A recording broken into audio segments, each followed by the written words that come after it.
आणि 3-4 महिन्यात मला योगेशचा फोन आला की कल्याणी माझं मॅनिफेस्टेशन झालं, मी BMW घेतली. मग मी जनरल योगेशला विचारते की बाकी तुझं आयुष्य कसं आहे. तर तो म्हणतो हे बाकी सगळं ठीक आहे, पण रिलेशनशिपमध्ये may be me same pattern अजून अट्रॅक्ट करतो आहे. आत्ता तर मी कोणाशीच मनी वाईज पैशांच्या बाबतीत कोणाला फसवलं नाही आहे. मी कायम मदत केली आहे, मग मला हा त्रास का होतो आहे. तर त्याचं कुठेतरी रूट कॉज हे आपल्या आधीच्या पूर्वजांच्या कुठल्या तरी कर्मांमध्ये असतं. सो तो पण एक पॅटर्न झाला की सपोज आता मला पैशांशी रिलेटेड काहीतरी कमवायचं किंवा गाडी घ्यायची किंवा घर घ्यायचंय, म्हणजे आपण म्हणू शकतो फायनान्शियली एखादी गोष्ट जर मिळवायची असेल तर त्याच्यासाठी काय करू शकतो आपण. तर रस्त्याने जाता जाता मी असं म्हणायचो की आपल्या सगळ्यांना योगेश पाटीलचा नमस्कार. आपल्या सगळ्यांचं स्वागत आहे. म्हणजे मी जे रोज बोलतो ना, मी ते त्यावेळेस प्रॅक्टिस करायचो. एक्झॅक्टली. म्हणजे मला माहिती नव्हतं की ते कसं होईल, काय होईल, पण मला माहिती होतं की ते होणार आहे. करणार. पण तुझं स्वतःवर प्रेम आहे का? नाही आहे. मी स्वतःला आवडते का? नाही. मग ह्यामध्ये तुमचं मॅनिफेस्टेशन कसं होणार, तुमचं लॉ ऑफ अट्रॅक्शन कसं काम होणार जर तुमच्याच फ्रिक्वेन्सीवर तुमचा कंट्रोल नाही आहे. आता तू सांगितलंस की आपण हॅपी राहायला पाहिजे, सगळं काही ठीक होईल. आता मी कॉन्शियसली डिसिजन पण घेतलं की मला हॅपी राहायचं. पण जी आजूबाजूची परिस्थिती आहे, जे आजूबाजूचे लोक आहेत, त्यांचा कंट्रोल माझ्या हातात नाही आहे. बरोबर. आणि त्यांच्या कुठेतरी वागण्यामुळे म्हणा किंवा बोलण्यामुळे मी हॅपी जरी असलो तरी सॅड होऊन जातो. तर मग अशा वेळी काय केलं पाहिजे? ओके. आपल्या सगळ्यांना योगेश पाटीलचा नमस्कार. आपल्या सगळ्यांचं स्वागत आहे 10 पट मोठी स्वप्न पाहणाऱ्या नव्या महाराष्ट्राच्या सगळ्यात इन्स्पिरेशनल पॉडकास्टमध्ये. याचं नाव आहे श्रीमंत स्टुडिओ प्रस्तुत श्रीमंत व्हा विथ योगेश पाटील. तर मंडळी, आजचा जो एपिसोड असणार आहे तो खरंच खूप जास्त स्पेशल असणार आहे, कारण आपण आपल्या एका स्पेशल गेस्टला परत एकदा इन्व्हाइट केलेलं आहे, ज्यांच्यासोबत आपण लॉ ऑफ अट्रॅक्शन वरती एक व्हिडिओ केलेला होता, ज्या व्हिडिओचा टॉपिक होता की लॉ ऑफ अट्रॅक्शनचा मास्टर क्लास. तर मला असं वाटतं की जवळपास 1 वर्षाआधी आपण तो व्हिडिओ केला होता आणि त्याला महाराष्ट्रातून सगळ्यात जास्त रिस्पॉन्स आलेला तो पहिला व्हिडिओ होता लॉ ऑफ अट्रॅक्शनचा. तुम्ही सगळ्यांनी त्याला खूप प्रेम दिलं होतं. म्हणून आज आपण कल्याणी मॅमला परत एकदा त्याच टॉपिकसाठी परत एकदा इन्व्हाइट केलेला आहे. फक्त आजचा जो पॉडकास्ट असणार आहे तो लॉ ऑफ अट्रॅक्शनचा मला वाटतं सगळ्यात डिटेल पॉडकास्ट असणार आहे, की थोडंसं ऍडव्हान्स लॉ ऑफ अट्रॅक्शन असं आपण म्हणू शकतो.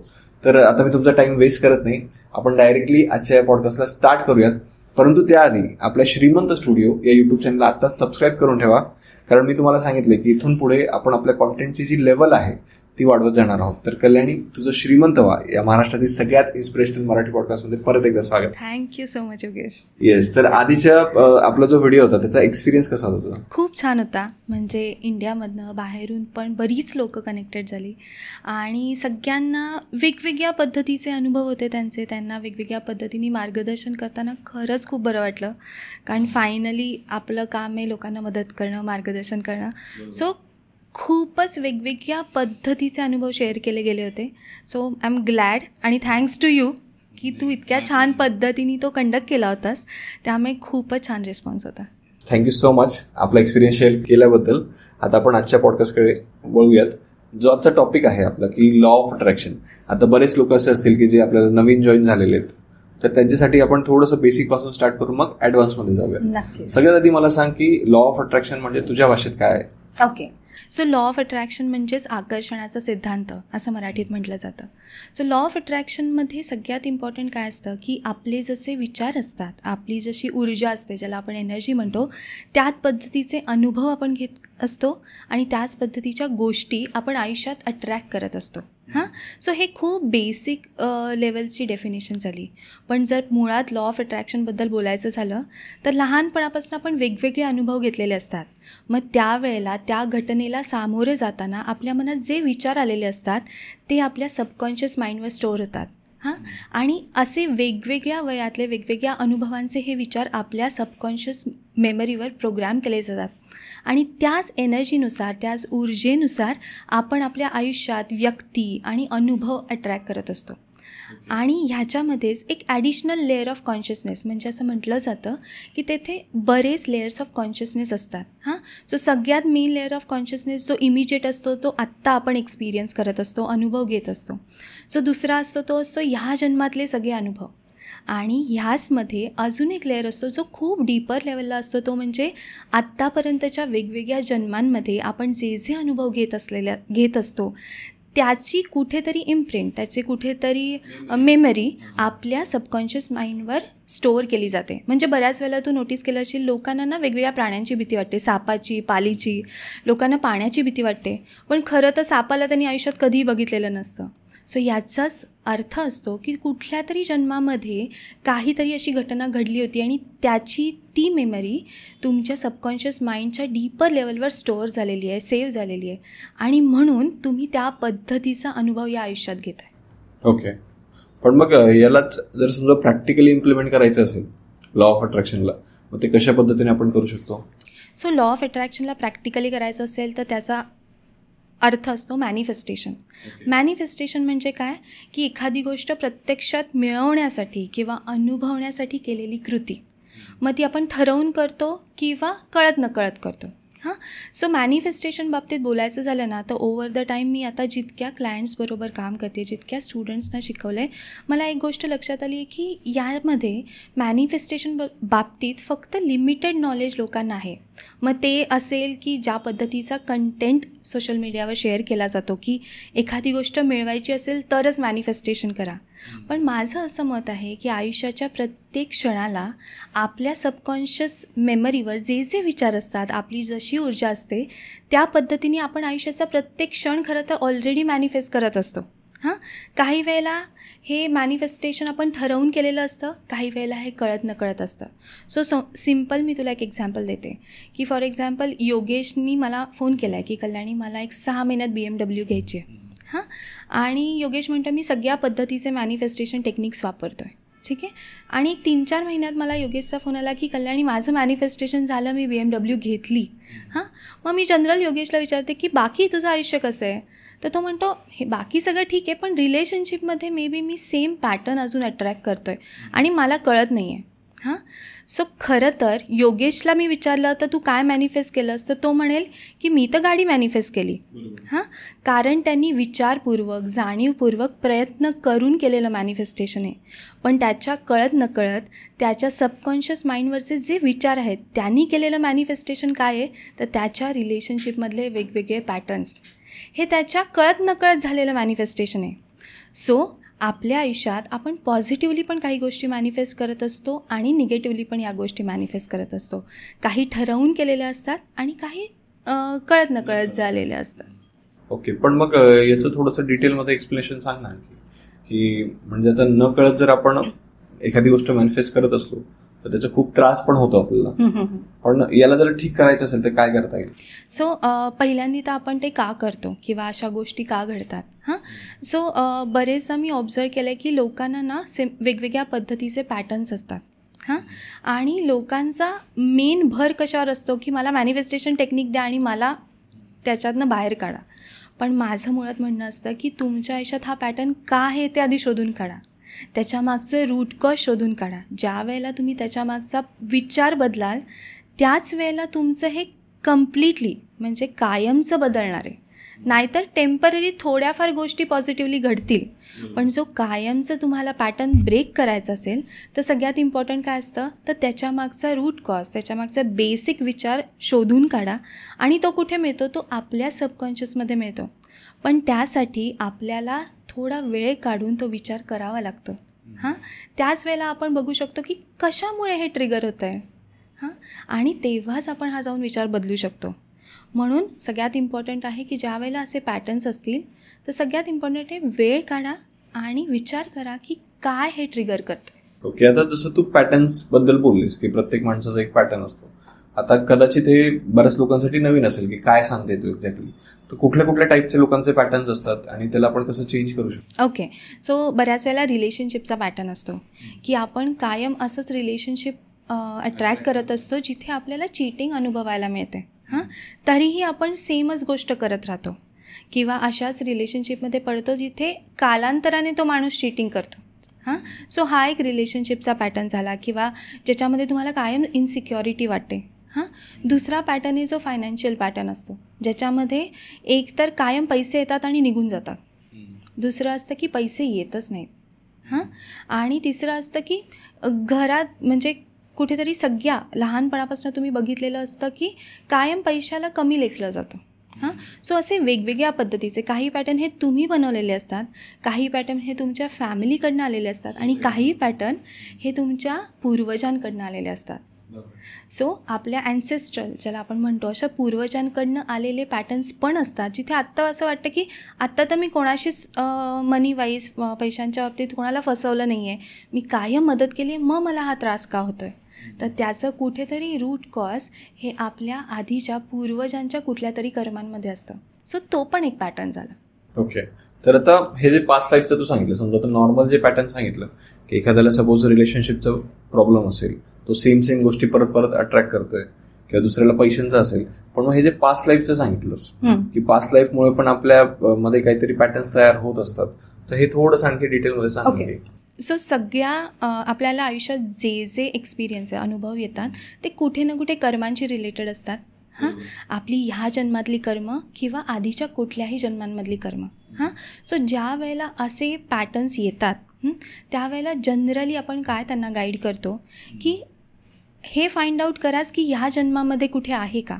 जर तुम्हाला माहिती नाही आहे की या जन्मामध्ये तुम्ही लहानपणापासून अनुभव नाही घेतला आहे, तुम्हाला आत्ता माहीत नाही की माझ्या आयुष्यात असं काही मी चुकीचं वागतो आहे किंवा वागते आहे, तर आपल्याला काय करायला लागतं, आपल्याला एक कॉमनली आपल्या ॲन्सेस्ट्रलसाठी, आपल्या पूर्वजांसाठी एक फॉरगिव्हनेस प्रेयर करायला लागते. ज्याच्यामध्ये आपण काय करतो की कळत नकळत आपण किंवा आपल्या पूर्वजांनी कोणाला दुखावलं असेल, मग ते पैशांच्या बाबतीत असेल, कोणी मारहाण केली असेल, मानसिक शारीरिकरित्या हानी पोचवली असेल, कोणाला म्हणजे आता पैशांच्या बाबतीत आपण म्हणतो की पैसे दिले नाही आहेत किंवा एखादी गोष्ट खूप जास्ती दरात विकली आहे, सो अशा पद्धतीचे फसवणूक केली आहे, किंवा खूप ज्याला आपण वर्बली म्हणजे खूप टोमणे मारलेत, नको नको ते बोललो आहे, सो तशा पद्धतीने कोणाला आपण दुखावलं असेल, तर ह्या सगळ्या पद्धतींसाठी आपण एक कॉमन फॉरगिव्हनेस करतो की चुकून झालं असेल तर आम्हाला माफ करा. आम्ही आमच्या वतीने तर माफी मागतोच आहे, पण आमच्या पूर्वजांच्या वतीने पण माफी मागतो आहे. सो ह्याचा फायदा मला आत्ता तर होणारच आहे, पण कळत नकळत आपले जे पूर्वज आहेत जे कुठेतरी ह्या कर्मांमध्ये अडकलेत त्यांना पण आपण फ्री करतो. सो ते पूर्वज पण कुठेतरी ह्या कर्मांमधनं आपण केलेल्या प्रेयरमुळे, प्रार्थनेमुळे फ्री होतात आणि पुढच्या जर्नीला त्यांची सुरुवात होते. आता हे तर कळालंय मला, पण आणखी मला एक विचारायचं आहे की आपल्या आयुष्यात ना बऱ्याच वेळेस असं होतं की काही लोक अचानक आपल्या आयुष्यात येतात. मग ते मे बी दोन प्रकारचे असतात. काही लोकांमुळे आपल्याला विनाकारण त्रास होतो. आपल्याला असं वाटतं की यार समोरच्याशी मी चांगलं वागतोय, पण समोरचा उगाच त्रास देतोय की ज्याचा काही संबंध पण नाहीये. आणि दुसऱ्या टाईपचे असे लोक असतात की त्याचा आपला काही संबंध पण नसतो, पण तरी तो समोरचा माणूस आपल्यासाठी चांगला वागत असतो. आपल्याला हे कळत नाही की तो एवढा का चांगला वागतोय, मग त्यात पण आपल्याला थोडीशी भीती वाटायला लागते. हे थोडंसं एक्सप्लेन कर. सो एक असतं की आपली एनर्जी आणि समोरच्याची एनर्जी, जसं जिक्सॉ पझल असतं ना तशा पद्धतीमध्ये एनर्जी काम करतात. सो हे पण मॅटर करतं की समोरच्या दोघांची काय फ्रिक्वेन्सी आहे, काय व्हायब्रेशन्स आहेत. म्हणजे तुझ्याबरोबर हे जर दोन्ही लोक ज्या पद्धतीने वागतात, सो हे दोन्ही सीड्स तुझ्यामध्ये आहेत. बऱ्याच वेळेला अशा सिच्युएशनमध्ये काय मी बघते की लोक ना विक्टिम मोडमध्ये जातात की असाच माणूस माझ्या लाईफमध्ये का येतो, माझ्याशीच का असं वागलं जातं. पण ज्या वेळेला मी त्यांच्याशी बोलून त्याबद्दल आपण माहिती काढतो ना, ज्या वेळेला कळतं की खूप छोट्या छोट्या गोष्टींमध्ये आपण इश्यू बनवलेला असतो. म्हणजे अगदी सिम्पल उदाहरण मी तुला देईन की रिसेंटली माझ्याकडे एक लेडी आली होती from a very good family, जिची सासू पण at a very good position आहे गव्हर्नमेंटमध्ये. सो तिने मला सांगितलं की मला माझी सासू सारखी म्हणते की तू काहीच करत नाहीस, आणि त्यामुळे ती अतिशय डिप्रेस्ड होती, ती काहीच करत नव्हती. खरं तर तिला करायची इच्छा आहे.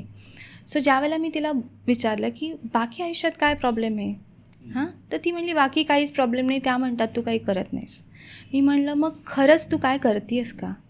सो ज्या वेळेला ना बऱ्याच वेळेला कोण बोललं हेच जर आई बोलली असेल तर आपल्याला लागत नाही, पण आपण आणि सोसायटीमध्ये जे एक बनवलेलं असतं ना सर्कल, त्याच्यामुळे जे सासू तिला बोलत होती ते तिला लागत होतं, पण कुठेतरी ती योग्य पण बोलत होती. पण ज्यावेळेला तिला बोलतं केलं, ज्यावेळेला तिला समजावून दिलं, एक पर्स्पेक्टिव्ह दिला, ज्यावेळेला आपण विक्टीम मोडमध्ये जातो ना तेव्हा असं वाटतं की सगळे आपल्यावर अन्याय करत आहेत, पण ज्यावेळेला आपण त्यांना दुसरा व्ह्यू देतो, दुसरा पर्स्पेक्टिव्ह देतो, तेव्हा कळतं की अरे हो, हे माझ्या चांगल्यासाठीच बोललं जातं आहे. आणि एका आठवड्यामध्ये ती सासूशी पूर्ण नीट वागायला लागली आणि दुसऱ्या आठवड्यामध्ये आम्ही जॉबसाठी मॅनिफेस्टेशन करतो आहे. म्हणजे छोट्या आपण कशा पद्धतीने समोरच्याला बघतो हे खूप मॅटर करतं. जसं तू म्हणलास की दुसरा माणूस तुझ्याशी चांगला वागतो आहे, पण तुझ्यामध्ये कुठेतरी रिसिविंग कमी आहे. म्हणजे आपण म्हणतो ना, गिविंग आणि रिसिविंग दोन्ही असलं पाहिजे. आपण दिलं पण पाहिजे, पण आपण घेतलं पण पाहिजे. सो तुझ्याकडे असं आहे की मला हा इम्पॉर्टन्स मिळतो आहे, म्हणजे कुठेतरी सेल्फ इम्पॉर्टन्स. तुला असं वाटतं आहे की मी कुठेतरी वर्दी नाही आहे, मी तेवढा डिझर्व नाही करू शकत की कोणी माझ्याशी इतकं चांगलं वागेल. पण दुसरीकडे तुला हे पण वाटतं की माझ्याशी हा माणूस कायम वाईटच वागत आला आहे, सो माझ्यामध्येच काहीतरी कमी आहे. अशा पद्धतीने आपण म्हणतो की कायम माझ्याकडे तशी माणसं अट्रॅक्ट होत आहेत. सो ह्याच्यामध्ये सगळ्यात इम्पॉर्टंट आहे त्या 2 व्यक्ती नाही तर तुम्ही स्वतः. तुमच्या स्वतःमधली एनर्जीज ह्या 2 व्यक्तींना अट्रॅक्ट करते, अचानक तर ही आली नाहीत. सो आपल्याला ना स्वतःमध्ये बघितलं पाहिजे की माझ्यामध्ये अशा काय एनर्जीज आहेत ज्याच्यामुळे अट्रॅक्ट करते आहे. सो दुसऱ्या माणसासाठी मी तुला सांगेन की तुझ्यातलं वर्दीनेसला तू फाइंड आउट कर की येस मी वर्दी आहे, माझ्याशी लोक चांगले वागूच शकतात आणि मी विश्वास ठेवूच शकतो. आणि पहिल्या माणसासाठी मी सांगेन कशामुळे ते ट्रिगर होतं आहे तो पॉईंट तुला काढून टाकला पाहिजे. म्हणजे तू बघशील तो माणूस पण चेंज होतो. नॉट नेसेसरीली की असं काहीतरी काढून टाकल्याने माणसं आयुष्यातनं निघून जातात, पण माणसं बदलतात, सिच्युएशन्स बदलतात, अनुभव बदलतात. ओके, पण मग त्यासाठी काय करावं लागेल? म्हणजे जसं की एक सांगितलं तू की एखादा माणूस जर आपल्याशी चांगला वागतोय, आपल्याला जर थोडं इनसिक्युअर वाटतंय, तर आपण स्वतःला हे केलं पाहिजे, बूस्ट केलं पाहिजे की यार मी वर्दी आहे, मी त्याच्या लायक आहे की तो समोरचा जर चांगला वागतोय तो. पण जर समजा निगेटिव्ह माणूस असेल एखादा, तर मग त्याच्यासाठी आपण स्वतःमध्ये काय चेंजेस केले पाहिजेत? सो सगळ्यात पहिल्यांदी तो निगेटिव्ह माणूस, जसं तुला मी म्हणलं की तो माणूस निगेटिव्ह नाही आहे, तुझ्यामधली एनर्जीनी ते अट्रॅक्ट केलं आहे. सो एक गोष्ट कर्मामध्ये असते की कोणी माणूस एकदम येऊन तुमच्याशी वाईट वागत नाही, हे कुठेतरी मागच्या कुठल्या तरी जन्मातलं आपण न्यूट्रलाइज करत असतो. सो सगळ्यात पहिल्यांदा मी अशा वेळेला सांगते की होपोनोपोनो करा त्या व्यक्तीसाठी आणि बघा की ऑटोमॅटिकली तुम्हाला त्या पर्सनच्या बिहेवियरमध्ये चेंज दिसतो. त्यांची वागणूक पूर्णपणे बदललेली दिसते. सो 108 वेळेला रोज जर तुम्हाला कमी त्रास असेल तर एकदा, अदरवाईज तुम्हाला 2दा होपोनोपोनो केली पाहिजे त्या माणसाचं नाव घेऊन. सो ह्यानी काय होणार आहे, कधी ना कधी कुठे तुमच्यातली ते एनर्जेटिक कनेक्शन्स असतील जे मे बी निगेटिव्ह टर्म्सवर असतील, ते निघून जातात आणि त्याच्यामध्ये काय येतं, प्रेम येतं, आपुलकी येते. कारण तुम्ही म्हणता I am sorry, please forgive me, thank you, I love you. तर ज्या लोकांना माहिती नाही की होपोनोपोनोची प्रेयर काय आहे, तर ती हीच आहे की सो होपोनोपोनोची प्रेयर ही 4 वाक्यांची आहे.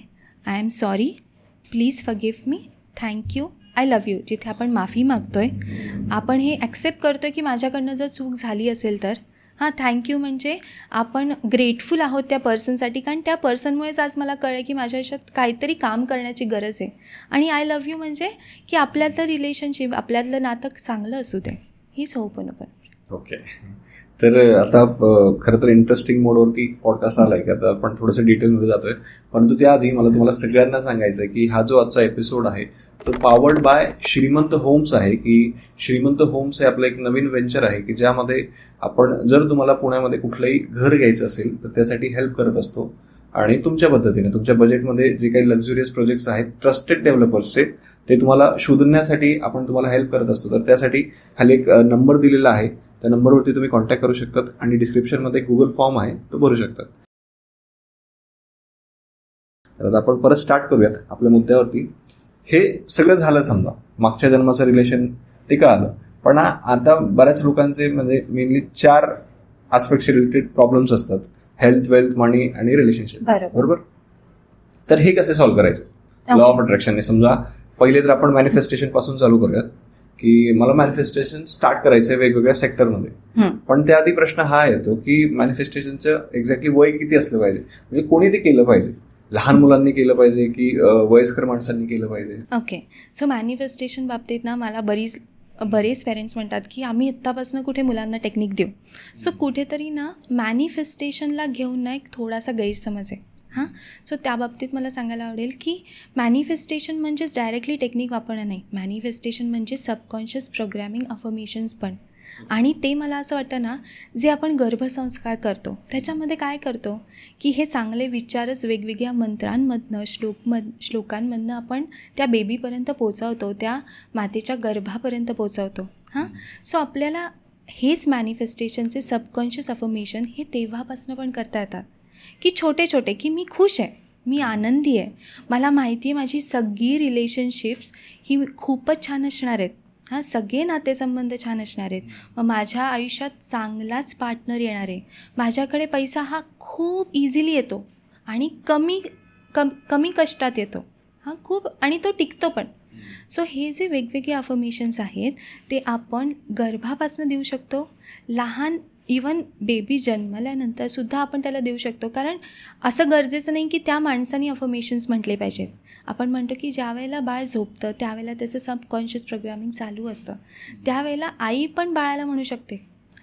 किंवा आजकाल ज्यावेळेला मी क्लायंटशी डील करते, मला एक गोष्ट जाणवली की ज्या एज ग्रुपमधली लोकं मॅनिफेस्टेशनसाठी येतात आणि मग सबकॉन्शियस प्रोग्रॅमिंगवर काम करतात, त्यावेळेला त्यांना अवघड जातं त्यांच्यातल्या चुका, त्यांच्यातल्या उणीवा स्वतः बघणं आणि त्या चेंज करणं. म्हणजे बरेच वर्ष झाले आपले काही बिलीफ्स असतात आणि ते अचानक चेंज करायला गेले की मग थोडंसं त्रास होतो. बरोबर. सो ह्याच्यावर मी आता जो काही स्टडी करते त्याच्यावर मला हे जाणवलं की हेच आपण लहान मुलांपासून जर करायला लागलो तर त्यांच्या सबकॉन्शियस प्रोग्रॅमिंगवर ते ऑटोमॅटिकली राहील कायमचं आणि त्यांच्या आयुष्यातले अनुभव हे खूप इझी असतील. म्हणजे एक पर्टिक्युलर आयुष्यातल्या फेजमध्ये आल्यावर आलेला प्रॉब्लेम आणि मग त्या प्रॉब्लेममध्ये नंतर केलेलं काहीतरी उपाय आणि मॅनिफेस्टेशन, त्यापेक्षा त्या वयात जर आपण मुलांना ही अफर्मेशन शिकवली, शाळांमधनं म्हणायला लावली किंवा वेगवेगळ्या प्लॅटफॉर्म्सवर म्हणायला लागली, मग एक छोट्याशा राईमच्या स्वरूपात असेल, गीताच्या स्वरूपात असेल, थोडंसं म्युझिक ॲड करून जर ते म्हणायला लावलं ॲटलिस्ट 5 मिनटं दिवसातनं, तर त्यांना त्याचा अर्थ माहीत नसेल पण त्यांच्या मेमरीला, त्यांच्या सबकॉन्शियस माइंडला तो अर्थ माहीत झालेला असेल.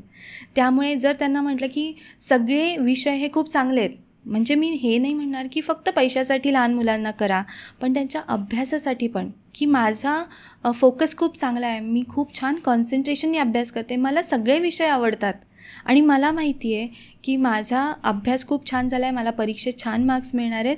आणि हे ज्यावेळेला ऑटोमॅटिकली तुमच्या मसल मेमरीमध्ये स्टोअर होतं ना, तशाच गोष्टी घडतात. सो मी म्हणेन की तुम्ही लहानपणापासनं मुलांना कुठेतरी ही अफर्मेशन्स म्हणायची सवय लावा आणि ह्याचा बघा की किती वेगळ्या पद्धतीने तुम्हाला लॉंग टर्म इफेक्ट दिसेल या गोष्टीचा. ओके, म्हणजे तुझं असं म्हणणं आहे की आपण लहान मुलांपासून सुरुवात करू शकतो की त्यांना आपण जसं एखादा मंत्र म्हणायला लावतो, प्रेयर म्हणायला लावतो, तर त्यांना काही स्पेसिफिक अफर्मेशन असतील, मग ते त्यांच्या हेल्थ रिलेटेड असतील, अभ्यासाशी रिलेटेड असतील, तर ते रेग्युलरली करायला जर लावले आपण तर सुरुवातीपासूनच त्यांचं जे सबकॉन्शियस माइंड असेल ते ट्रेन होईल आणि पुढे त्यांना कुठल्याही प्रकारचे प्रॉब्लेम्स येणार. आता हे तर झालं समजा लहान मुलांच्या बाबतीमध्ये की त्यांना जर एखादी गोष्ट सांगितली समजा तर ते विश्वास पण ठेवतील. पण आपल्यासारखे जे असतात समजा की त्यांना जर सांगितलं की तू श्रीमंत आहे किंवा श्रीमंत व्हायचंय, तर हा विचार पचवायलाच खूप दिवस लागतात, म्हणजे तो पटतच नाही.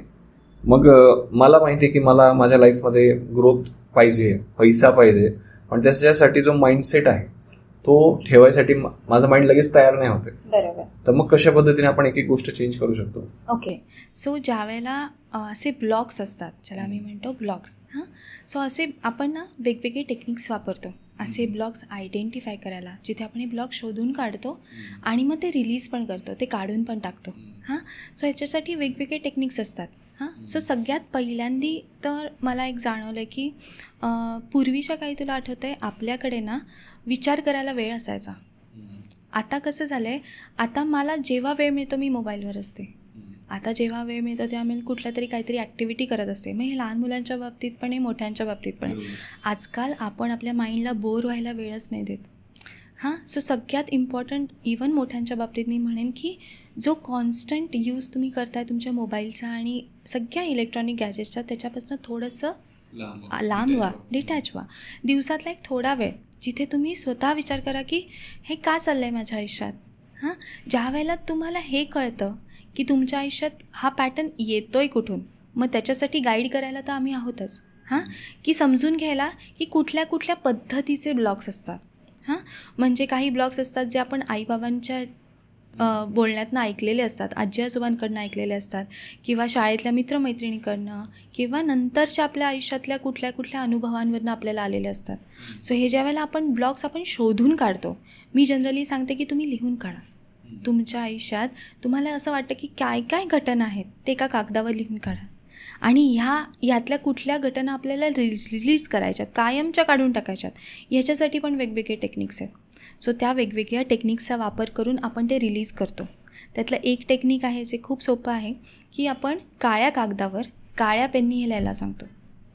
म्हणजे लोक मला विचारतात, मग आम्हाला कळणार कसं? पण ते कळायला नकोच आहे.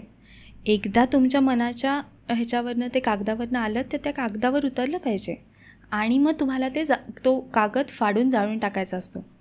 हे तुम्हाला 7 दिवस करायचं असतं, ज्यांनी आपले जे ब्लॉग्स असतात, जे आपल्यालाच माहीत असतात, काही वेळेला आपण कम्फर्टेबल पण नसतो की मी शेअर करीन, त्यावेळेला आम्ही सांगतो काळ्या कागदावर काळ्या पेननी हे लिहून काढा, ते फाडून टाका, की ॲज इफ मी माझ्या लाईफमधनं हे कायमचे काढून टाकते, आणि ते जाळून टाका. दुसरी पद्धत असते ज्याला आपण व्हिज्युअलायझेशन म्हणतो. या व्हिज्युअलायझेशनमध्ये बरीच टेक्निक्स आहेत, पण त्याचा एक सिम्पल टेक्निक्स असं असतं की आपण एक मोठा फुगा इमॅजिन करायचा. हा फुगा आपण तोंडाने फुलवतो आहे असं इमॅजिन करायचा, आणि त्या फुग्यामध्ये आपल्याला जे जे काढून टाकायचं आहे ते बोलायचं दोन्ही हात ठेवून. नंतर हा फुगा अजून फुगवायचा, आणि हा फुगा सोडून द्यायचा युनिवर्समध्ये, आणि युनिवर्सला सांगायचं की हा कायमचा माझ्या आयुष्यातनं घेऊन जा. आणि व्हिज्युअलाइज करायचं की तो लांब गेला आहे आणि तुमच्यापासून डिस्कनेक्ट झाला आहे. हे व्हिज्युअलायझेशन टेक्निक झालं. आणि तुम्हाला कळतं ज्याला तुम्ही कॉन्स्टंटली हे टेक्निक्स वापरताना तुम्हाला जाणवतं की आता पहिल्यासारखा त्रास होत नाही. आणि ॲडिशनली होपोनोपोनो प्रेयर, ती तर सगळ्या बाबतीत ज्यावेळेला प्रॉब्लेम येतो त्यावेळेला आपण होपोनोपोनो प्रेयर सांगतोच. सो ती पण आपल्याला करायची आहे. सो या पद्धतीने काय होणार आहे, आपले ब्लॉग्स आयडेंटिफाय होणार आहेत आणि ब्लॉग्स रिलीज होणार आहेत. ते कुठल्याही सेक्टरमध्ये असो, कुठल्याही सेक्टर, ज्या काही निगेटिव्ह गोष्टी आपल्या बाबतीत आहेत त्या आपण काळ्या कागदावरती काळ्या पेननी लिहायचं आहे. ओके. आणि सेकंड तू सांगितलंस की एक बलून घ्यायचा, फुगा घ्यायचा, की ज्याच्यामध्ये तो फुगवायचा, फुगत असताना जे काही निगेटिव्ह असतील ते बोलायचं आणि ते सोडून द्यायचं. म्हणजे युनिव्हर्समध्ये सोडून द्यायचं. ओके. आता हे झालं समजा की मला ब्लॉकेजेस रिमूव्ह करायचे, त्याच्या 2 टेक्निक्स तू सांगितलेले आहेत. पण मग आता बऱ्याच अशा गोष्टी असतात की ज्या मला मिळवायच्या असतात. ओके. मग ते वेगवेगळ्या सेक्टरमध्ये घेऊयात आपण. तर मला त्याच्यासाठी असं प्रॉपर प्लॅन सांगणं की सपोज आता मला पैशांशी रिलेटेड काहीतरी कमवायचं, किंवा गाडी घ्यायची, किंवा घर घ्यायचंय, म्हणजे आपण म्हणू शकतो फायनान्शियली एखादी गोष्ट जर मिळवायची असेल तर त्याच्यासाठी काय करू शकतो आपण? सो त्याच्यासाठी आपल्याला बघायला लागतं की आपला फायनान्शियल फ्लो कसा आहे. आधी आयडेंटिफाय करायचं की ओके आहे का काही मला त्रास होतो आहे, इझी आहे की डिफिकल्ट आहे, हे आधी आपल्याला शोधून काढायला लागतं. जर तो सोपा असेल तर मॅनिफेस्टेशन हे सोपं जातं, कारण फायनान्सेस ही घर घेण्यासाठीची मूलभूत गरज आहे. सो ती आधी क्लिअर असेल तर आपल्याला मॅनिफेस्टेशन टेक्निक्स वापरणं सोपं जातं. आणि त्याच्यावर आपण मॅनिफेस्टेशन टेक्निक्स कुठले कुठले वापरू शकतो. सो एक आहे व्हिज्युअलायझेशन, की आपण विजन बोर्ड बनवतो, ज्याच्यामध्ये आपण म्हणतो की मी असं घर घेतलेलं आहे, त्याची प्राईस अशी आहे, ते घर कसं आहे. जर तुम्हाला फोटो काढायचा असेल तर गुगलवरनं फोटो काढून मिळू शकता. दुसरं असतं ग्रॅटिट्यूड जर्नलिंग. ग्रॅटिट्यूड जर्नलिंगमध्ये तुम्ही लिहू शकता की थँक्यू सो मच, मी अशा पद्धतीचं घर घेतलेलं आहे, इतकं मोठं घर घेतलेलं आहे, आणि या घरामध्ये शांतता आहे, समृद्धी आहे. हे पण तुम्ही भावना पण ॲड करू शकता, आणि कधीपर्यंत तुम्ही घेतलं आहे. सो त्याच्यामध्ये टाईमलाईन पण तुम्ही ॲड करू शकता. सो हे झालं ग्रॅटिट्यूड जर्नलिंग. किंवा तिसरं टेक्निक असतं ज्याच्यामध्ये तुम्ही अफर्मेशन करायचे. कंटिन्युअसली अफर्म करायचं दिवसातनं काही ठराविक वेळेला 3 वेळेला. सो दिवसातनं 3 वेळेला अफर्मेशन, असं दिवसातनं 3दा करायचं. सो टोटल 9 वेळेला आपण अफर्मेशन करतो, कुठल्याही वेळेला कधीही. म्हणजे नॉट नेसेसरी की तुम्हाला एका जागेवरच बसून करायचं आहे. सो हे 3-3-3 टेक्निक आपण करतो. सो हे अफर्मेशन टेक्निक. सो ह्यातल्या कुठल्याही टेक्निकनी आपण हे बनवू शकतो. पण जर तुम्हाला पैशांची म्हणजे मूलभूत गरजेमध्येच प्रॉब्लेम आहे तर आपल्याला आधी त्याचे ब्लॉकेजेस काढायला सांगतात, जसे मी आधी सांगितले तसे, की ते ब्लॉकेजेस कुठून आलेत, आपल्याकडे खूपच अडचण आहे का, मग आपल्याला फॉरगिव्हनेस करण्याची गरज आहे का, तर आपण मनीसाठी फॉरगिव्हनेस करतो. आणि जसं मी म्हणलं, आपण पूर्वजांमधनं पण काही असे पॅटर्न्स आलेत का ज्याच्यामुळे आपल्याकडे आज पैसे नाही आहेत, हा पण फॉरगिव्हनेस त्याच्यामध्ये ॲड करतो.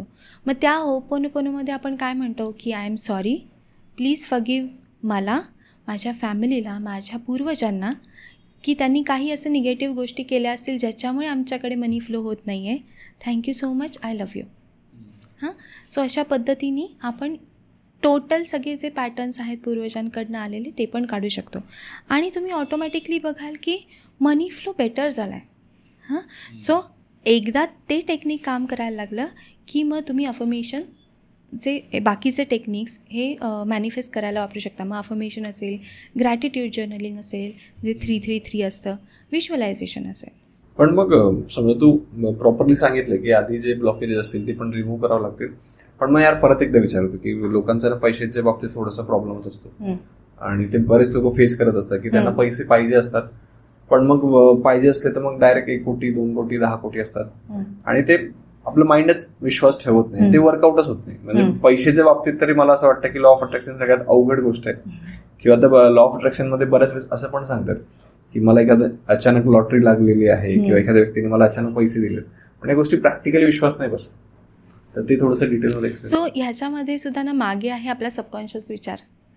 तुम्हाला वाटतंय तुम्हाला 1 कोटी नाही मिळणार आहेत, कशावरून?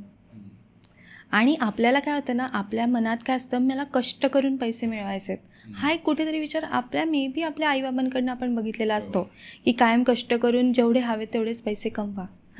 पण खरं तर ज्यावेळेला तू हे कंटिन्युअस अफर्म करतोस ना की माझ्याकडे पैसे येतात कमी कष्टांमध्ये आणि सगळ्या डिरेक्शन्समधून, त्यावेळेला तू बघशील लिटरली कुठूनही पैसे येतात. म्हणजे आपण चोरीमारी नाही करत, आपण गैरव्यवहार नाही करत आहे, पण बऱ्याच वेळेला अननोन सोर्सेसकडनं तुम्हाला काम येतं आणि तुम्हाला त्याच्यामध्ये मे बी कमिशन मिळतं. पण तुम्ही त्याच्यासाठी ओपन असलं पाहिजे. म्हणजे जर का युनिवर्सला तुम्हाला एवढे पैसे द्यायचे आहेत आणि तुमचा कप एवढाच आहे, तर त्याच्यात ते 1 कोटी बसू शकतील का? नाही. मग माझ्या कपची साईज मला वाढवायला लागणार आहे ना. मग ही कपची साईज कशी वाढवणार? इथून. ती माझ्या डोक्यामधून मी वाढवणार. म्हणजे मला तो विचार आधी पटला पाहिजे की येस, माझ्याकडे पैसा येऊच शकतो आणि माझ्याकडे 1 कोटी पण येऊ शकतो, कारण मी आता रेडी आहे. माझे हात असेच आहेत, माझे हात लिमिटिंग नाहीच आहेत. आणि पैसा हा माझ्याकडे एफर्टलेसलीच येतो, खूप इझिली येतो आणि सगळ्या डिरेक्शनमधनं येतो. हे कॉन्स्टंटली आपल्याला आपल्या माइंडला सांगायला लागतं. म्हणजे मी तुला सांगते, आपल्याला जर पोहायला शिकायचं असेल, मला आठवतं मी जेव्हा पोहायला शिकायचे त्यावेळेला सर म्हणायचे तुम्ही घरी पाय मारायची प्रॅक्टिस करा. मी म्हणायचे कशासाठी, म्हणजे काय लॉजिक काय मला कळायचं नाही. ते म्हणायचे ज्या वेळेला तुझ्या पायाच्या मसलला कळेल, मसल मेमरीमध्ये ती गोष्ट स्टोअर होईल ना, त्याला तू कुठल्याही पाण्यात पडलीस तरी तू पोहू शकशील. म्हणजे हा जो विचार आहे ना, माझ्या मसल मेमरीमध्ये स्टोअर झाला पाहिजे. आता फॉर एक्झाम्पल, कुठली आपण रस्त्याने जातो आणि कुठली गाडी पटकन आली, आपण काय करतो? ब्रेक दाबतो. आपल्या मसल मेमरीमध्ये ती रिफ्लेक्स ॲक्शन स्टोअर्ड आहे, राईट? त्याच पद्धतीने ज्या वेळेला आपण मनीचा विचार करतो त्यावेळेला त्या ओपन माइंडसेटनी माझ्या मसल मेमरीमध्ये तो झाला पाहिजे स्टोअर की माझ्याकडे भरपूर पैसा येतोच, कायमच येतो आणि मी त्याच्यासाठी ओपन आहे, मी तो रिसीव्ह करूच शकते. ज्यावेळेला हा ओपननेस असेल ना, तू बघशील पैशांचे मिरॅकल्स प्रत्येकाच्या आयुष्यात होऊ शकतात, प्रत्येकाच्या आयुष्यात. जसं मी तुला मागे म्हटलं की तू श्रीमंत व्हा, म्हणजे तुझा विश्वास त्या श्रीमंत होण्यावर असेल ना, पण तुझाच विश्वास नसेल की 1 कोटी कसे काय बापरे, तर तुझ्याकडे कितीही टेक्निक्स केले तरी पैसे नाही आहेत. तो विश्वास आणि तो विचार. आणि फायनली असं होतं ना की बऱ्याच वेळेला आपण ब्लॉग्स काढतो, आपण टेक्निक्स देतो, पण लोकांचा इम्पेशन्स जो असतो ना, त्याच्यामुळे पण गोष्टी घडत नाहीत. ती गोष्ट तुमच्या मसल मेमरीमध्ये येण्यासाठी पण तुम्हाला कंटिन्युअसली अफर्मेशन्स केले पाहिजेत. तुम्हाला 21 दिवस आणि 21 दिवसांमध्ये तुम्हाला फरक दिसायला लागतोच. जरी ते नसेल तर तुम्हाला जास्त वेळेला केलं पाहिजे, कारण तुमच्या ह्याच्यात ते डीप डाऊन आहे. सो असं नाही की ते काम नाही करत आहे, पण तुम्हाला त्याच्यावर जो डाऊट आहे ना, आणि लॉ ऑफ अट्रॅक्शनमध्ये सगळ्यात मोठा ब्लॉक हा डाऊट असतो. ज्या क्षणी तुमचा विश्वास नाही त्या क्षणी लॉ ऑफ अट्रॅक्शन काम करणं बंद करतं. सो तुम्हाला विश्वास पाहिजेच की येस मी करणारच आणि हे होणारच आहे. त्यावेळेला बघा, युनिवर्स तुम्हाला अक्षरशः करोडोनी देईल, पण तुम्हाला विश्वास असला पाहिजे, ॲक्शन पण तुम्ही घेतली पाहिजे, पण मनातला हा विचार काढला पाहिजे की फक्त कष्टांनी येतात आणि मला मिळू शकतात का नाही, हा जो डाऊट आहे हा काढला पाहिजे. तुम्हाला पैसे तर मिळणारच आहेत. आणि खरं ना की म्हणजे खरंच या गोष्टी वर्कआउट होतात. येस. मी सुद्धा म्हणजे लाईफमध्ये बऱ्याच गोष्टी अशा आहेत की ज्या लिटरली मॅनिफेस्ट केलं. आता जस्ट गणेश चतुर्थी झाली, मला 2 वर्ष झालेत पुण्यामध्ये. याच्या आधी मी पुण्यात यायचोच नाही, म्हणजे माझं काही कामच नव्हतं. पण मग मी असं ठरवलं होतं की मी पॉडकास्ट चालू करेल. म्हणजे एक टाइम होता की ज्यावेळेस ना, मी एक एक्झाम्पल सांगतो की मी प्रिपरेशन करायचो, MPSCचं वगैरे प्रिपरेशन करायचो. तर त्यावेळेस माझी इच्छा नव्हती त्याच्यामध्ये, पण मला पॉडकास्ट चालू करायचं होतं. तर मी काय करायचो ना, की ज्यावेळेस मी घरातून निघायचो आणि रिडिंगला जायचो, ओके, तर रस्त्याने जाता जाता मी असं म्हणायचो की आपल्या सगळ्यांना योगेश पाटीलचा नमस्कार. आपल्या सगळ्यांचं स्वागत आहे. म्हणजे मी जे रोज बोलतो ना, मी ते त्यावेळेस प्रॅक्टिस करायचो. एक्झॅक्टली. म्हणजे मला माहिती नव्हतं की ते कसं होईल, काय होईल, पण मला माहिती होतं की ते होणार आहे. हा, आणि तिथून कुठून पैसे येतील, मी कसं येईल ऍटली. आणि हा पण एक गोष्ट होती की बाणेर, म्हणजे पुण्यातले बऱ्याच लोकांना असं वाटतं की बाणेर चांगला एरिया आहे. मला माहिती पण नव्हतं की बाणेर कुठे, पण मी थॉट ठेवला होता की मला बाणेरला जायचंय. ओके, आणि आज आपण नियर तिथेच बसलोय. म्हणजे या सगळ्या गोष्टी मी स्वतः मॅनिफेस्ट केल्या. जे लोक असं म्हणत असतील की या गोष्टी वर्कआउट नाही होत, तर हे रिअल लाईफ एक्झाम्पल आहे. मी इथं बसलेलो आहे. खरंय. म्हणजे मला आठवत आहे, लहानपणापासून एक टेक्निक जे मी वापरते ते म्हणजे आरशासमोर बघून व्हिज्युअलाइज करते. जसं तू म्हणतोस ना की मी तसं, मला कोणाशी काय बोलायचंय हे मी आधी व्हिज्युअलाइज करायचे आणि ऑटोमॅटिकली तशा सिच्युएशन घडायच्या आणि ते बोललं जायचं, म्हणजे काही कारण नसताना पण. सो हेच जे टेक्निक आपण वापरलं. सगळ्यात इम्पॉर्टंट ब्लॉक असतो रेझिस्टन्स टू चेंज. आपल्याला ना आपली विचारसरणी बदलायची नसते, पण आपल्याला रिझल्ट हवा असतो. आपल्याला पैसे तर हवेत, पण मला वाटत नाही की माझ्याकडे येतील, हा विचार बदलायचा नसतो. सो ज्या वेळेला तुम्हाला मॅनिफेस्टेशन आणि लॉ ऑफ अट्रॅक्शनवर काम करायचं आहे, त्यावेळेला तुम्ही तयारी ठेवा की मी दोन्ही बदलणार आहे. माझा विचार, माझी कृती, ॲक्शन्स पण बदलणार. बरोबर, कारण ॲक्शन्स घेणं पण महत्वाचं. जर समजा मी काही स्टेप्स घेतल्या नसतात तर कदाचित इथं नसतो. नुसतं बोलून पण नाही होत, की ॲक्शन्स पण महत्वाचे असतात. आता हे झालं समजा पैशांच्या बाबतीत. ओके, आता प्रत्येक माणसाचं ना काहीतरी स्वप्न असतं की जे त्याला पाहिजे असतं. मग ते घर असेल, गाडी असेल, कुठं फिरायला जायचं असेल, पण ते त्याला थोडंसं अशक्य वाटत असतं की यार कदाचित ते झालं पाहिजे. ते कुठल्याही सेक्टरमध्ये असू द्या. मग ते कसं अट्रॅक्ट करायचं? ओके, सो स्वप्नाच्या बाबतीत आपण बघूया की कुठलं स्वप्न आहे आणि त्या स्वप्ना रिलेटेड काय पद्धतीचे ब्लॉकेज आहे. सो सगळ्यात इम्पॉर्टंट ज्यावेळेला आपण बघतो ना, त्यावेळेला येतो पहिला तर ब्लॉक. की त्या स्वप्नाच्या आधीच आपण प्रिपेअर करायचं की ब्लॉक नाही आहे ना. मग ब्लॉक नाही आहे तर आपले त्या स्वप्नाला रिलेटेड काही विचार आहेत का, की मला भीती वाटते का की हे स्वप्न पूर्ण झालं तर मी काय करेन. म्हणजे जर का मी गाडी घ्यायची ठरवली आहे, मी BMW घेतली, पण उद्या मला भीती वाटते का ती BMW चालवायची. सो हे सबकॉन्शियसचे आपले जे विचार आहेत ना, की त्या स्वप्नाचा विचार करायचा. सो मी बऱ्याच वेळेला सांगते क्लायंट्सना की ते स्वप्न डोळ्यासमोर आणा, आणि ते समोर आणतंय, ते घडतंय असा विचार करा. आणि ते घडत असताना तुमच्या मनात काय विचार येत आहेत, तुम्हाला असं वाटते का रेझिस्टन्स येतो आहे, तुम्हाला असं वाटते का की नाही यार मी नाही करू शकत, हे विचार तुम्ही लिहून काढा. ते विचार तुम्ही आयडेंटिफाय करा की काय असे विचार आहेत. ज्या क्षणी आपण ना ती गोष्ट घडली असा विचार करायला लागतो ना, त्यावेळेला खरं असे अपोजिंग विचार जे असतात, जे त्या गोष्टीला ते समोर यायला लागतात. मग ते विचार आपल्याला लिहून काढायला लागतात आणि तेच खरे ब्लॉक्स असतात आपल्या स्वप्नाला थांबवणारे. म्हणजे उद्या स्वप्न पूर्ण पण झालं. म्हणजे फॉर एक्झाम्पल मी तुला सांगते की जसं मी मगाशी म्हटलं की आपण एखादा लाईफ पार्टनर मॅनिफेस्ट करतो आहे. सो माझ्याकडे एक क्लायंट होती जी पार्टनर मॅनिफेस्ट करत होती, पण तिला पार्टनर मॅनिफेस्टच होत नव्हता तिला हवा तसा. सो मी तिला विचारलं की काय प्रॉब्लेम आहे, तर आधी तर तिने नाही सांगितलं. मग नंतर जेव्हा इव्हेंच्युअली आपण डिस्कस केलं त्या कळलं की ती ऑलरेडी एका रिलेशनशिपमध्ये होता, जो तिला कळलं की तो मॅरिड होता. सो तिथे होती चीटिंग. पण काही वेळेला त्या पर्टिक्युलर हॅपीनेसच्या ह्याच्यामध्ये तिने हे नाही बघितलं की हे लाँग टर्म चालणारच नाही आहे आणि त्याच्या प्रॅक्टिकली बघितलंच नाही. सो हा जो तिचा पॅटर्न होता ज्याच्यामध्ये तिला असं वाटत होतं की माझा आनंद हा त्याच माणसाशी रिलेटेड आहे, हा सोडून मला कोणीच आनंद देऊ शकत नाही. पण ते लॉजिकल आहे का, ते कार्मिकली बरोबर आहे का, ते प्रॅक्टिकली बरोबर आहे का, ह्या सगळ्या गोष्टींचा तिने विचार नाही केला. मग ज्यावेळेला पार्टनर शोधायची वेळ आली त्याला प्रत्येक पार्टनर जो जो समोर येत होता त्याला ती त्या माणसाशी कम्पेअर करत होती. मग अशा केसमध्ये चांगल्या पार्टनरचं स्वप्न कसं पूर्ण होणार. सो त्यावेळेला मी जनरली लोकांना काय सांगते की बऱ्याच वेळेला ना एखादी गोष्ट मॅनिफेस्ट होत नसेल ना, की आपण एखादा पार्टनर मॅनिफेस्ट करतो आहे आणि तो मॅनिफेस्ट होतच नाही आहे, तर असं लोकांना वाटते की बापरे माझ्या नशिबातच नाही. पण अशा वेळेला कुठेतरी डिवाईन सिग्नल असतो जो डिवाइन सिग्नल तुम्हाला थांबवत असतो, तुम्हाला गाईड करत असतो. एकतर तोच पार्टनर मे बी बेटर वेनी तुमच्या आयुष्यात येईल, सगळं सॉर्ट होऊन, किंवा तुमच्या आयुष्यात मे बी अजून चांगला पार्टनर असेल जो तुम्हाला आत्ता कळणार नाही, पण नंतर कळेल की अरे बरं झालं मी यातनं बाहेर पडले. बऱ्याच वेळेस असं वाटतं आपल्याला एक्झॅक्टली, की यार जे झालं ते बरं झालं. एक्झॅक्टली.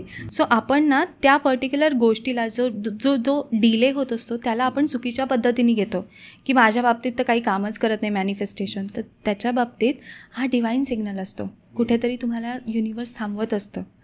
सो आज आता ज्या वेळेला ती यातनं बाहेर आली, ज्या वेळेला आता ती पार्टनरसाठी रेडी झाली, तेव्हा मी ते सांगितलं फक्त प्रे कर, तुझ्यासाठी राईट पार्टनर येईल.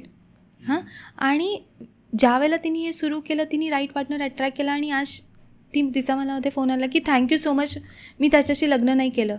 कारण जो माणूस आज चिटिंग करतो आहे, काय गॅरंटी उद्या लग्नानंतर का चिटिंग करणार नाही, कारण तो चिटिंगचं बिहेवियर तिने अट्रॅक्ट केलं आहे.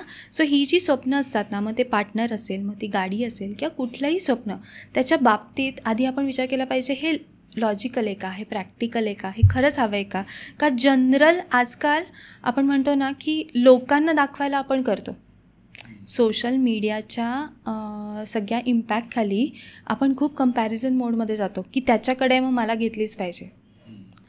म्हणजे हे रिलेशनशिपच्या बाबतीत पण होतं की माझ्याकडे एक क्लायंट होता आणि तो मला म्हणायचा की माझं आणि माझ्या बायकोचं बिलकुल पटत नाही, म्हणजे आम्ही दोघं बोलतही नाही नीट, पण ती मला सोशल मीडियासाठी छान फोटो काढायला मागे लागते. का? कारण लोकांना दाखवावं की आम्ही खुश आहोत. सो आजकाल ना लोक ह्याच्या मागे लागलेत. म्हणून मी काय म्हणते, तुम्ही जे मॅनिफेस्ट करताय ते योग्य आहे का, ते खरंच व्हर्च्युअस आहे का, ते कार्मिकली बरोबर आहे का. सो स्वप्न बघा, ती बरोबर आहेत काय पडताळून पहा, आणि मग त्यांना मॅनिफेस्ट करा. मॅनिफेस्टेशनचे टेक्निक्स आहेच आहेत, पण ज्या वेळेला तुम्हाला ती योग्य आहेत की अयोग्य आहेत कळतील, पहिली गोष्ट. दुसरी गोष्ट, तुम्हाला त्याच्या रिलेटेड जे काही तुमचे विचार आहेत त्याचा विचार केल्यानंतर की काही भीती आहे का या स्वप्नाबाबतीत, मला खात्री आहे का मी हे स्वप्न पूर्ण करेल, हे विचार पडताळून बघा, आणि मग मॅनिफेस्टेशन टेक्निक वापरा. तुमची ही स्वप्न पूर्ण होणारच आहेत. ओके. आणि मला सांग, आता हे तर झालं की कसं कम्प्लीट करायचं, पण मग आता जसं तू सांगितलंस की सोशल मीडियावरती खूप जास्त ट्रेंड होत असतात, बऱ्याच गोष्टी होत असतात, जसं लॉ ऑफ अट्रॅक्शन पण खूप जास्त ट्रेंड होते. तर असे कुठले गैरसमज आहे की जे तुला वाटतं की यार या गोष्टी चुकीच्या पसरवल्या जातात किंवा काय? सो मला एक बेसिक वाटतं की जसं मी म्हणते ना, लॉ ऑफ अट्रॅक्शन किंवा मॅनिफेस्टेशनसाठी जसं मी म्हटलं की सगळ्यात इम्पॉर्टंट असतं फ्रिक्वेन्सी. आणि ह्या फ्रिक्वेन्सीसाठी आपल्याला काय करायला लागतं, फ्रिक्वेन्सी किंवा रेट ऑफ व्हायब्रेशन. आता ही फ्रिक्वेन्सी काय हे पण मी थोडक्यात सांगते की प्रत्येक विचाराची, प्रत्येक गोष्टीची एक फ्रिक्वेन्सी असते. जोपर्यंत आपण त्या फ्रिक्वेन्सीपर्यंत पोचत नाही तोपर्यंत ती गोष्ट आपल्या आयुष्यात नाही मिळत. म्हणजे जर तू ते व्हिडिओ गेमिंग पार्लरमध्ये बघितलं असशील ना, तिथे ते टेडी बेअर्स असतात आणि तो हुक असतो. सो ज्या वेळेला माझ्या त्या हुकची फ्रिक्वेन्सी त्या टेडी बेअरपर्यंत पोचेल त्याच वेळेला तो माझ्याकडे येणार आहे. त्याच पद्धतीने आपले हे स्वप्न, आपली ही मॅनिफेस्टेशनची फ्रिक्वेन्सी ज्याला माझ्या फ्रिक्वेन्सीच्या हुकमध्ये पोचेल त्याच वेळेला मी ते मॅनिफेस्ट करणार आहे. सो आता ह्या ओव्हरऑल फ्रिक्वेन्सीच्या ह्याच्यामध्ये आपण जर कॉन्स्टंटली सोशल मीडियावर आहोत, आपण जर कॉन्स्टंटली एक्सटर्नल व्हॅलिडेशनसाठी थांबलो आहे, म्हणजे मी हॅपी होईन जर त्यांनी मला रिप्लाय केला तर, मी हॅपी होईन जर माझ्या बॉसनी मला अप्रेझल चांगलं दिलं तर, मी हॅपी होईन जर मला कार मिळाली तर. सो ह्या सगळ्या आपल्या ना हॅपीनेसच्या डेफिनेशन्स ज्या आहेत ना, ह्या कोणावर तरी डिपेंडंट झाल्यात, ज्यामुळे आपलं काय झालं आहे, आपली नर्वस सिस्टीम इरेग्युलेट झाली आहे. आपली नर्वस सिस्टीम प्रॉपरली काम नाही करत. पूर्वीच्या काळी लहान असताना तू बघितलंस की आपण आनंदी व्हायचो, 4 लोक एका रूममध्ये असतील तर आपण हसायचो. आजकाल हसायला आपल्याला काहीतरी बघायला लागतं, त्याच्याशिवाय आपण हसत नाही. आपल्याला व्हिडिओ काढून बघायला लागतो, त्यावेळेला एक एक माणसं घरातली वेगवेगळी हसत बसलेली आपल्याला दिसतात, राईट. सो आपल्या फ्रिक्वेन्सीचं मेन गुपित कशात आहे, आपल्या आनंदामध्ये, आपल्या समाधानामध्ये. आणि हे खूप हरवलं आहे, आणि ह्याचा हरवण्याचं मेजर रिझन हे सोशल मीडियावरचं कंपॅरिझन आणि सतत एक्सटर्नल व्हॅलिडेशन. म्हणजे आज मी चांगली दिसते हे मला वाटलं पाहिजे का, मला मिळालेल्या लाईक्सवरनं मला वाटणार आहे, मग तो फोटो एडिटेड पण असेल. आपल्याला कंटिन्युअसली बाहेरच्या माणसांनी आपल्याला प्रेम करण्याची गरज लागते, पण तुझं स्वतःवर प्रेम आहे का? नाही आहे. मी स्वतःला आवडते का? नाही. मग ह्यामध्ये तुमचं मॅनिफेस्टेशन कसं होणार, तुमचं लॉ ऑफ अट्रॅक्शन कसं काम होणार, जर तुमच्याच फ्रिक्वेन्सीवर तुमचा कंट्रोल नाही आहे. हां, सो मी ह्याच्यावर हेच सांगते की एक्सटर्नल व्हॅलिडेशनच्या मागे पळू नका. स्वतःला शोधा, स्वतःची फ्रिक्वेन्सी, स्वतःचा आनंद, स्वतःचं समाधान शोधून काढा. ज्या वेळेला हे तुम्हाला मिळेल ना, त्यावेळेला आयुष्यातले कुठलीही मॅनिफेस्ट करण्यासाठी तुम्हाला टेक्निक्स वापरण्याची गरज नाही पडत. म्हणजे मी स्वतःच्या एक्झाम्पलनी तुला सांगते की आज मला माहिती आहे, आज मला खात्री आहे की आयुष्याचा प्रत्येक क्षण मी मॅनिफेस्ट करू शकते. मला ज्या वेळेला घर घ्यायचं आहे किंवा गाडी घ्यायची तेव्हा मी जाऊन मॅनिफेस्ट नाही करत, पण मी काय बघते, माझा आजचा दिवस छानच जाणार आहे. आणि ज्यावेळेला आजचा दिवस चांगला जातो ना, त्यावेळेला मला कशाची कमतरता जाणवते का? जर मी तुला म्हटलं योगेश आजचा दिवस तुझा छान गेला आहे, तर तुझं लक्ष काय नाही याच्याकडे जाईल का? लॅककडे जाईल का?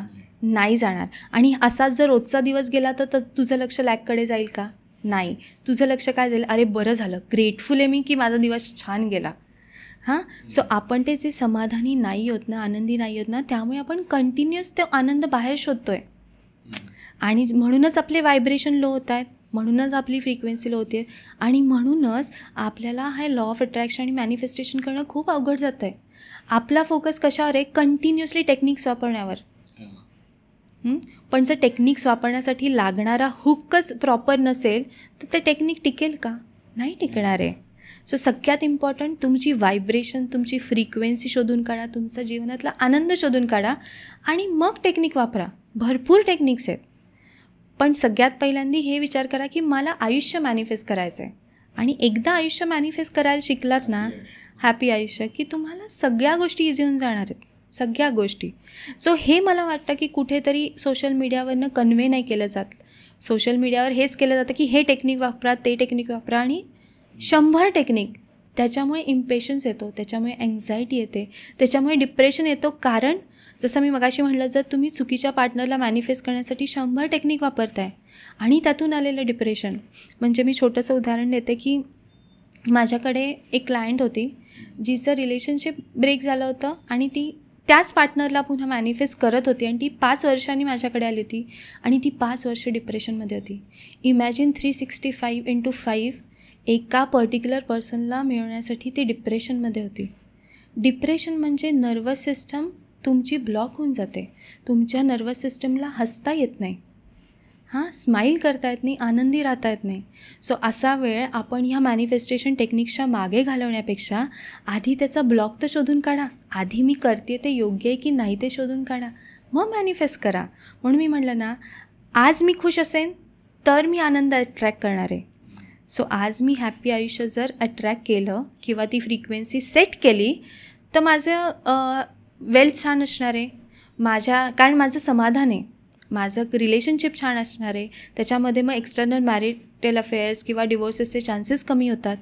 कारण अवेअरनेस आला आता मला की सगळं माझ्या भोवती आहे, माझ्या विचारांच्या भोवती आहे.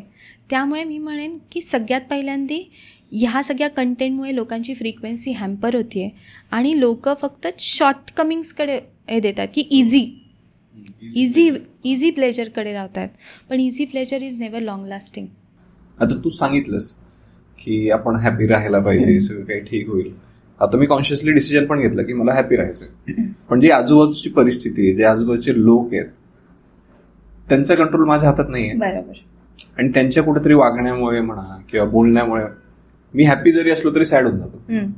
तर मग अशा वेळी काय केलं पाहिजे? ओके, सो खरं तर ह्याच गोष्टीसाठी मी 21 डेज हॅपीनेस चॅलेंज करते. कारण कुठेतरी मला जाणवलं की लोकांना जर मी हॅपी राहायला सांगते आहे तर मला त्या हॅपीनेसला कसं मिळवायचं हे पण सांगितलं पाहिजे. ते काय आहे 21 हॅपी? सो आम्ही 21 डेज हॅपीनेस चॅलेंजमध्ये 15 मिनिटाचं दिवसाला सेशन असतं, ज्याच्यामध्ये आपण ना आपल्या आयुष्याचे हे वेगवेगळे ब्लॉक्स आहेत ना, ज्यांनी आपण हॅपीनेस नाही मिळवू शकत. म्हणजे मग कोणी मला काहीतरी बोललं आहे त्याच्यामुळे, किंवा मी जनरली ना 3 क्वेश्चन्स विचारते. एक तर की अशी आयुष्यातली कुठली एक व्यक्ती आहे ज्याच्यामुळे तुम्ही अनहॅपी आहात सगळ्यात जास्ती. दुसरं म्हणजे आयुष्यात तुम्ही अशी कुठली गोष्ट करताय जी तुम्हाला कधीच करायची नव्हती पण तुम्हाला करायला लागते. आणि तिसरी गोष्ट, तुम्हाला अशी कुठली गोष्ट करायची आहे ज्याच्यामुळे तुम्ही हॅप्पी राहाल. या 3 वाक्यांमध्ये, त्या 3 प्रश्नांच्या उत्तरांमध्ये ना खूप गोष्टी कळतात की कुठल्या एरियामध्ये हा प्रॉब्लेम चालू आहे. हां, आणि सगळ्यात इम्पॉर्टंट जसं मी तुला म्हटलं ना, ह्या सगळ्या ज्यांना हॅप्पी वाटत नाही ना, त्यांचा सगळ्यात प्रॉब्लेम असतो सेल्फ हॅपीनेसवर. कारण त्यांना स्वतःमध्येच हॅपीनेस जाणवत नसतो आणि हेच बाहेरच्या लोकांच्या कृतींमधनं हॅपीनेस शोधत असतात. हां, म्हणून मी म्हणते ना की त्या 21 डेज चॅलेंजमध्ये आपण हीलिंग करतो. हां, कारण आपल्या वेगवेगळ्या चक्रासमध्ये वेगवेगळ्या अनुभवांचे इमोशन्स अडकलेले असतात. सो ते आपण काढतो की सॅडनेस असेल, अँझायटी असेल, कुठला तरी ट्रॉमा असेल, हां, ह्या एनर्जीज आपण काढतो आणि वेगवेगळ्या आयुष्यातले येणारे अनुभव त्यांना कसं हँडल करायचं. यातला एक सिम्पल अनुभव म्हणजे बऱ्याच वेळेला असं असतं की आईबाबांशी पटत नाही, त्यांच्याविषयी लहानपणापासून काहीतरी मनात असतं.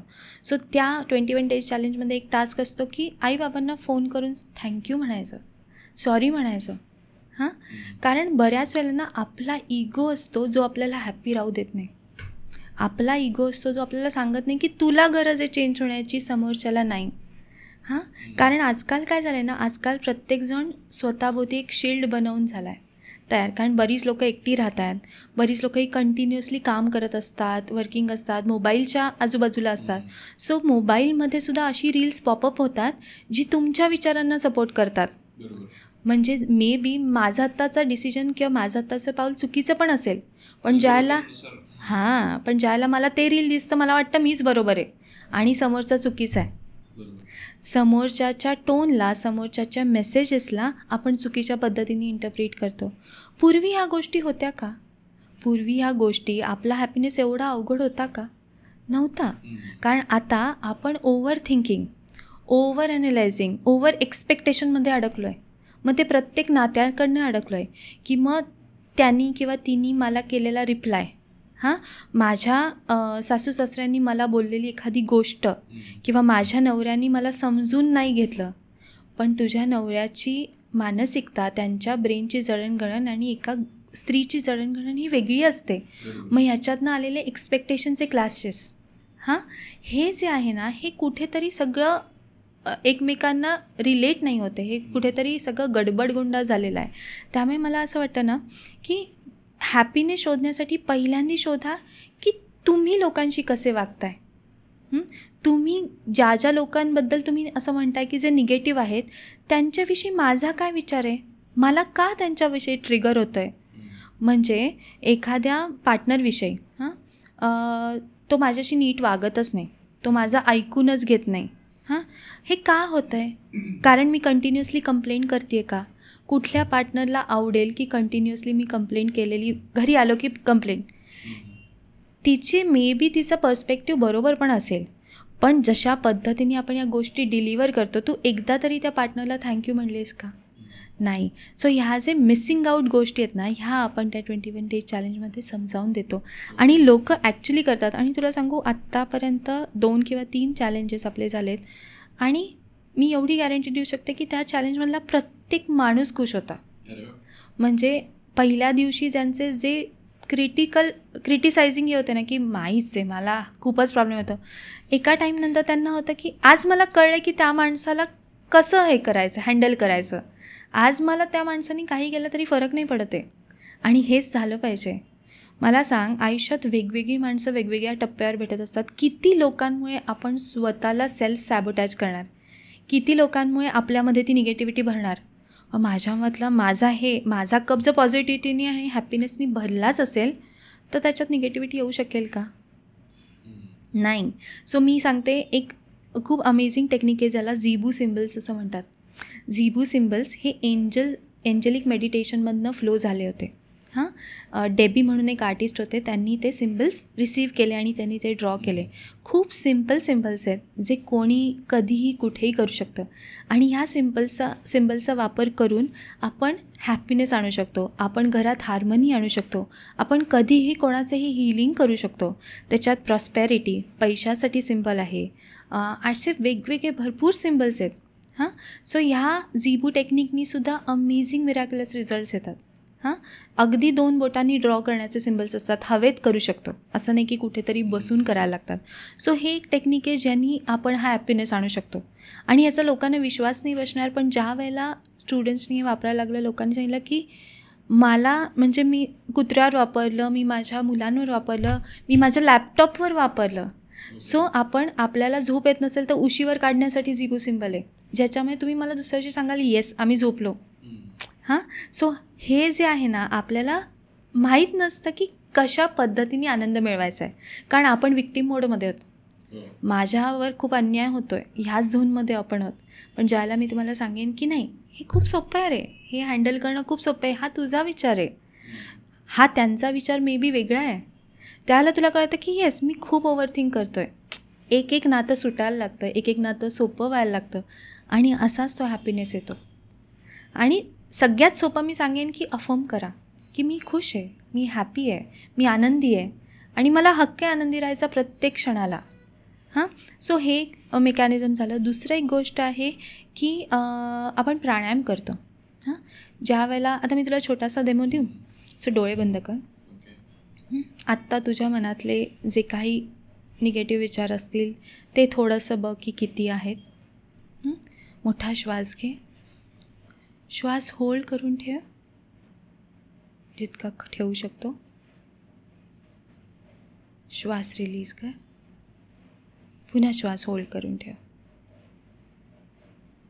होल्ड करून ठेव, धरून ठेव, श्वास सोड आणि धरून ठेव.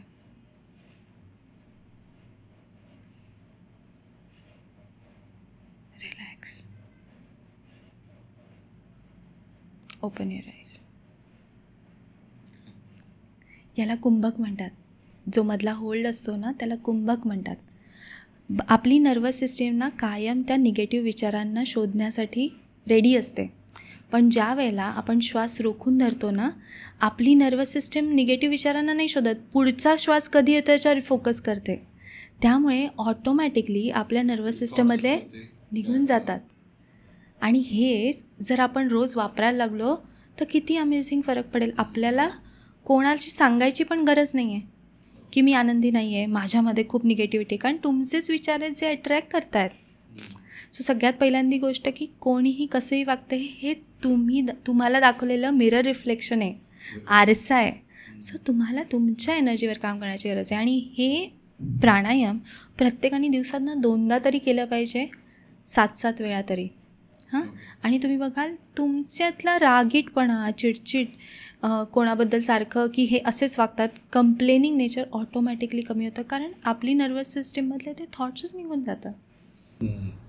आणि थँक्यू सो मच. कारण ज्यावेळेस तू बोलले ना की डोळे बंद कर, मला मागच्या पॉडकास्ट मला तो मोमेंट आठवला की ज्यावेळेस तू माझ्याकडनं ती टेक्निक करून घेतली होती आणि ज्यावेळेस तू सांगितलं होतेस की तुझे खूप सारे सबस्क्रायबर आहेत वगैरे, आणि आज प्रॅक्टिकली ते मॅनिफेस्ट झाले आपले लवकरच, म्हणजे झालेत 2 लाख सबस्क्रायबर या चॅनलचे कम्प्लीट झाले. तर थँक्यू सो मच त्याच्यासाठी सुद्धा. You deserve it. तू छान मॅनिफेस्ट केलंयस. थँक्यू. आणि हेल्प केल्याबद्दल पण थँक्यू. की आजचा जो पॉडकास्ट होता खरं तर आपण आणखी पुढे नेऊ शकतो, पण लोक बोर होऊन जातील. त्यांच्यासाठी नेक्स्ट पॉडकास्टसाठी पण आपण बऱ्याच गोष्टी ठेवूया. पण मला असं वाटतं की खरंच हा लॉ ऑफ अट्रॅक्शनवरचा थोडासा डिटेल पॉडकास्ट होता, कारण आपण बऱ्याच गोष्टी अशा प्रॅक्टिकली सांगितल्या. म्हणजे नुसतं टेक्निक सांगत बसण्यापेक्षा त्याच्या मागे काय सायन्स आहे, काय लॉजिक आहे, हे सगळं सांगायचा आपण प्रयत्न केलेला आहे, म्हणजे तू प्रयत्न केलेला आहे. तर thank you so much once again आमच्या ऑडियन्ससाठी. आणि तुझ्या जे काही लिंक्स असतील, सपोज आता तू 20 days हॅपीनेस चॅलेंज बद्दल सांगितलंस, तर त्याला कोणाला जर जॉईन करायचं असेल तर त्याच्या लिंक्स आपण डिस्क्रिप्शन मध्ये आणि कमेंट बॉक्समध्ये देऊन टाकू, ते डायरेक्टली तुला कनेक्ट होऊ शकतील. Thank you so much. येस. तर मंडळी, जर तुम्ही अजूनही हा पॉडकास्ट पाहत असाल तर ऑब्व्हियसली हा व्हिडिओ तुम्हाला आवडलेला आहे, म्हणून आत्ताच या व्हिडिओला लाईक करा. आणि जे काही तुमच्या आयुष्यातले जे काही जवळचे लोक असतील की तुम्हाला असं वाटत असेल की त्यांचंही आयुष्य चेंज व्हावं, तेही आयुष्यात हॅपी व्हावेत, त्या प्रत्येकासोबत हा व्हिडिओ नक्की शेअर करा, कारण त्यांनाही फायदा होईल, तुम्हालाही फायदा होईल आणि आम्हालाही फायदा होईल. आणि सगळ्यात शेवटी श्रीमंत स्टुडिओला सबस्क्राईब करा आणि श्रीमंत व्हा, कारण ही काळाची गरज आहे. थँक्यू.